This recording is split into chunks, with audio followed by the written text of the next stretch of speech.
Tales by Rita channel में आप सभी का स्वागत है।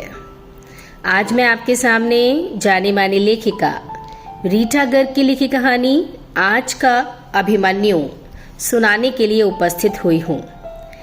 यह कहानी उन लालची सौदागरों की है जो इंसान से जिंदा रहने की उम्मीद को ही बाजार में बेच डालते हैं और इंसान के शरीर को एक कलपुर्जा समझते हैं जिसे निकाला, बेचा और पैसों में तोला जाता है। तो आइए सुनते हैं यह कहानी आज का अभिमन्यु। झबरी क्षेत्र की कोयले की खान के आसपास का मैदान गड्ढों से भरा था।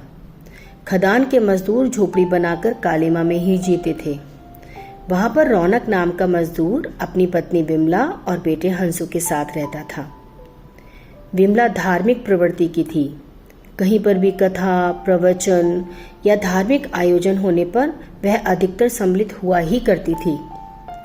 जितनी देर भी वह बाहर रहती थी, अपने बेटे हंसू को बराबर की झोपड़ी में रहने वाली धाई माँ के पास छोड़ जाया करती थी।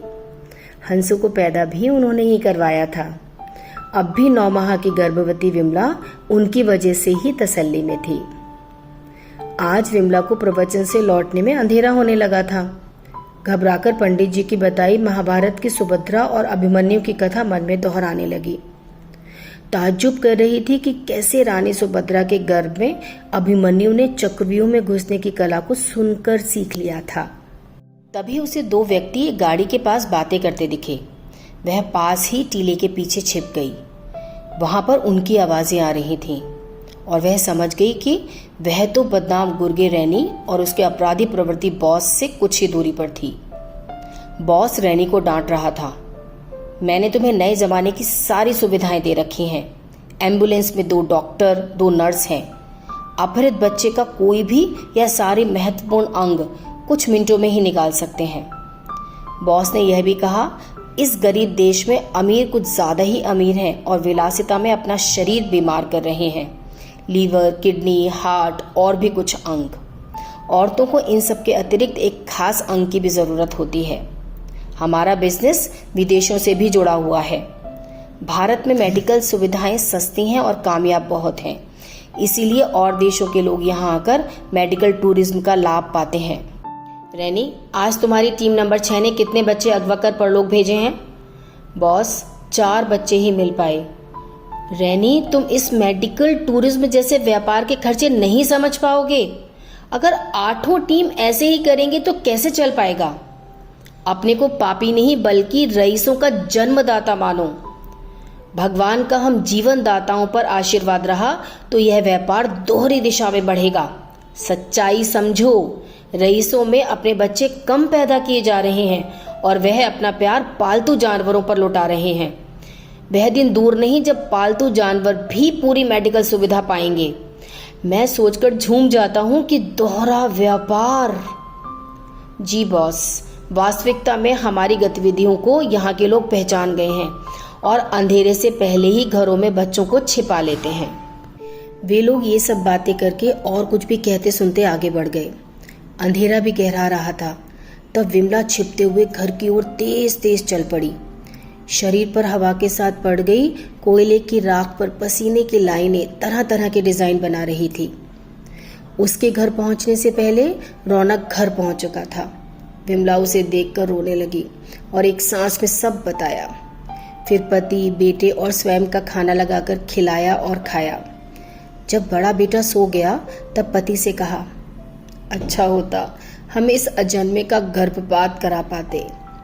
इस अपराधी दुनिया में औरों के व्यापार पर एक बलि कम चढ़े या ज्यादा क्या फर्क पड़ता है? रौनक ने दृढ़ता से कहा, नहीं, मेरा दोस्त हेमू कह रहा था कि यह सब सफेदपोश अपराधी जब किसी बस्ती में लोगों की नजरों में आ जाते हैं तब वे अपनी जगह बदल लेते हैं। हेमू के आश्वासन ने दोनों को सोने दिया। अचानक विमला को अम्मा अम्मा की आवाज आई, परंतु वहां कोई नहीं था। गरीब थी पर भूत प्रेत को ना मानकर प्रभु को मानती थी। वैसे भी रौनक खर्राटे ले रहा था और बड़ा बेटा भी सो रहा था। आवाज ने और जोर लगाया, अम्मा, मैं पैदा नहीं होना चाहता। जब आप मैदान में बुरे लोगों की बातें सुन रही थी तभी मैं जीवन से मृत्यु की ओर चल पड़ा था। अम्मा मुझे नष्ट कर दो, अम्मा मुझे पैदा मत करो, अम्मा मेरी प्रार्थना है आपसे, मानो। विमला अपने पेट में भ्रूण को ऊपर से सहलाने लगी। उसका व्यथित मन सोच रहा था, पंडित जी ने महाभारत में अभिमन्यु की जो कथा सुनाई थी वह तो वास्तविकता ही निकली। उसका अभिमन्यु अर्थात अजन्मा बच्चा चक्रव्यूह तोड़ना न सीखकर घर न आने की बात सीख गया।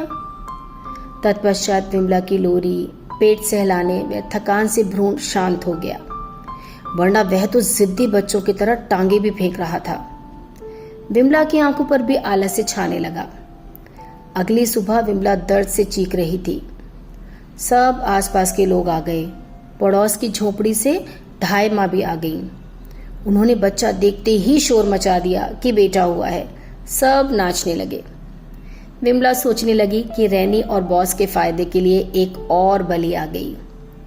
तथापि तनाव भरी जिंदगी में खुशी थी। जब ढाई माँ ने बच्चे को उठाया तो पता चला कि वह बच्चा मृत है। जो विमला न कर पाई भ्रूण ने कर दिया। रैनी की रातों में होने वाली हिंसा को जवाब दे ही दिया। ढाई माँ कह रही थी कि मृत काया को गाड़ने का इंतजाम करो।